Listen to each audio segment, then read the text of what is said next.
আসসালামু আলাইকুম প্রিয় শিক্ষার্থীরা। আশা করছি তোমরা অনেক বেশি ভালো আছো। তো গত ক্লাসে আমি তোমাদেরকে নিয়ে রাইট ফ্রম অফ ভার্বসের রুলস আলোচনা করেছিলাম।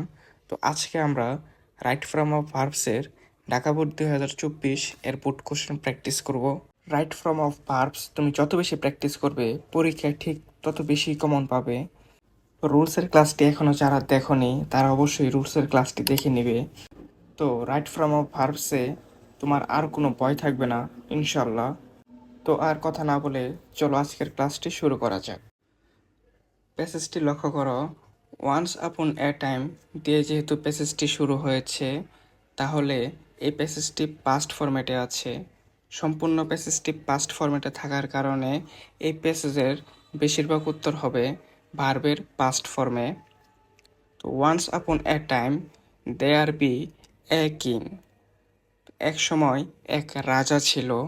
তো ব্রেকেটে যেহেতু বি দেওয়া আছে, তাহলে আমরা জানি রাইট ফ্রম অফ ভার্বসে কোথাও ব্রেকেটে বি থাকলে সেখানে এম ইজ আর ওয়াজ আর ব্যবহৃত হয়ে থাকে।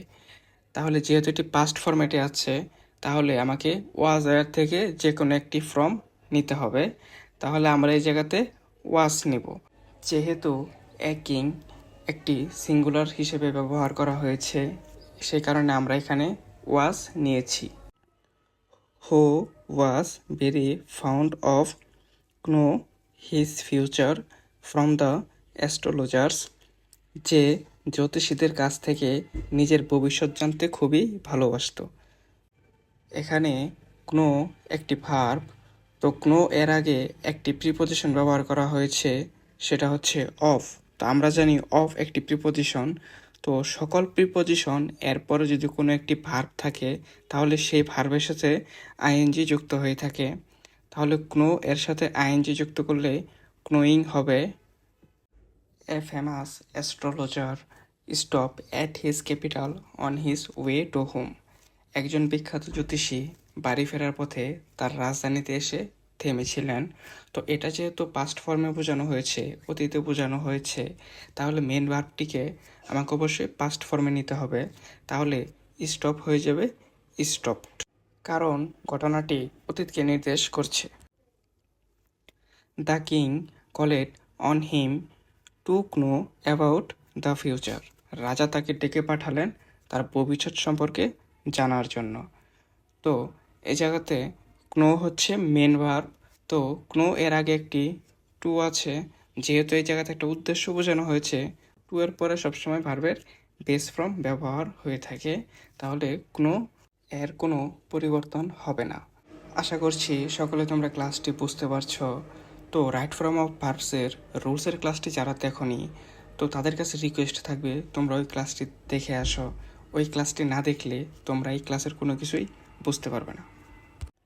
And the astrologer tell him something unpleasant, আর জ্যোতিষী তাকে অপ্রীতিকর কিছু কথা বললেন। তো এই জায়গাতে যেহেতু অতীতে বোঝানো হয়েছে, তাহলে টেল হয়ে যাবে টোল্ড। টেলটা সিম্পল পাস্ট টেন্সে হবে, কারণ ঘটনাটি অতীতে ঘটেছিল। At this the king get furious, এতে রাজা প্রচণ্ড রেগে গেলেন। এখানে মেন ভার্ব হিসেবে গেট আছে।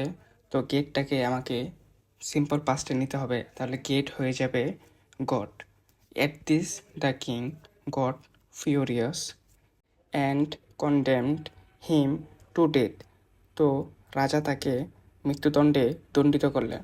তো এই জায়গাতে অ্যান্ড হচ্ছে একটি কনজাংশন। তো আমরা জানি অ্যান্ড অর বাট এর আগে পরে সাধারণত ভার্বের একই ফর্ম ব্যবহৃত হয়ে থাকে। যেহেতু গট পাস্ট ফর্মে ছিল, তাহলে কন্ডেম হয়ে যাবে কন্ডেমড। তাহলে এটা পাস্ট ফর্মে হবে, কারণ এই ঘটনাটি অতীতে ঘটেছিল এবং অতীতকে তা নির্দেশ করে। Saying man like you live to spoil the peace of the world, বললেন তোমার মতো মানুষ দুনিয়ার শান্তি নষ্ট করতেই বাঁচছে। তো বাক্যটাকে আমাদের অর্থবহ করার জন্য এই জায়গাতে আমরা শুড নট লিভ ব্যবহার করব। পরবর্তীতে লক্ষ্য করো, but another thought cross his mind. অন্যদিকে রাজার মনে আরেকটি চিন্তা আসলো। তো ক্রসটাকে অবশ্যই আমাকে সিম্পল পাস্টে নিতে হবে। তাহলে ক্রস এর শেষে আমাকে ইটি যুক্ত করে আমাকে পাস্ট ফর্মে নিতে হবে। Before the astrologer sent for execution. জ্যোতিষীকে মৃত্যুদণ্ডের জন্য পাঠানো হয়েছিল। তো এটিকে অবশ্যই প্যাসিভ ভয়েসে রূপান্তর করতে হবে। তো কী কারণে প্যাসিভ ভয়েস হবে লক্ষ্য করো। প্যাসিভ মানে হচ্ছে নিষ্ক্রিয়, যে কখনো নিজে নিজে কাজ করতে পারে না। তো এই জায়গাতে জ্যোতিষীকে পাঠানো হয়েছিল। কে পাঠিয়েছিল? রাজা পাঠিয়েছিল। কি করার জন্য? মৃত্যুদণ্ড দেওয়ার জন্য। সেই কারণে এই জায়গাতে প্যাসিভ ভয়েস হবে।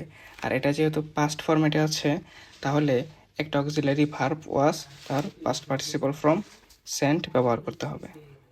How long will you live? রাজা জিজ্ঞেস করলেন, তুমি আর কতদিন বাঁচবে? তো এখানে লক্ষ্য করো, উইল যেহেতু একটি মডাল ভার্ব, তো মডাল ভার্বের পরে ব্রেকেটে যদি কোনো ভার্ব থাকে তাহলে তার কোনো পরিবর্তন হয় না। সবসময় মডাল ভার্বের পরে ভার্বের বেস ফর্ম ব্যবহার হয়ে থাকে। তাহলে লিভ হয়ে যাবে live. With ready with the astrologer said. জ্যোতিষী খুবই বুদ্ধিমত্তার সঙ্গে বললেন, দ্য স্টার্স ডিক্লেয়ার দ্যাট। এখানে ডিক্লেয়ার প্রেজেন্ট সিম্পল টেন্সে থাকার কারণে ডিক্লেয়ার এর কোনো পরিবর্তন হবে না। তো এই জায়গাতে ভার্বের বেস ফর্ম ব্যবহার হবে। তো the stars declare that I shall die only a week before your majesty, so goodbye. তারা বলেছে, আমি আপনার মহারাজের 1 সপ্তাহ আগেই মারা যাব। Hear this the king turned pale like a dead man and shouted. এটা শুনে রাজা মৃত মানুষের মতো ফ্যাকাশে হয়ে গেলেন। তো এই জায়গাতে হেয়ার এটা অবশ্যই পার্টিসিপল ফ্রেজ, তো এই কারণে হেয়ার এর সাথে আইএনজি যুক্ত হবে। Drive this wretch away, let him come here again. তো এই অভিশপ্ত লোকটাকে দূরে সরাও, যেন আর কখনো এখানে না আসে। তো লেট যেহেতু আছে এই জায়গাতে, তাহলে লেট এর পরে সবসময় ভার্বের বেস ফর্ম ব্যবহার হয়ে থাকে। তাহলে কাম এর বেস ফর্ম হবে কাম। এটা মনে রাখো যে লেট এর পরে সবসময় ভার্বের বেস ফর্ম ব্যবহার হয়ে থাকে। তো এই ছিল রাইট ফর্ম অফ ভার্বসের 2024 এর ঢাকা বোর্ড কোশ্চেন প্র্যাকটিস। আশা করি তোমরা ক্লাসটি অবশ্যই বুঝতে পেরেছ। তো রাইট ফর্ম অফ ভার্বসের রুলসের ক্লাসটি যারা দেখোনি তারা এক্ষুনি দেখে নাও। ধন্যবাদ সবাইকে।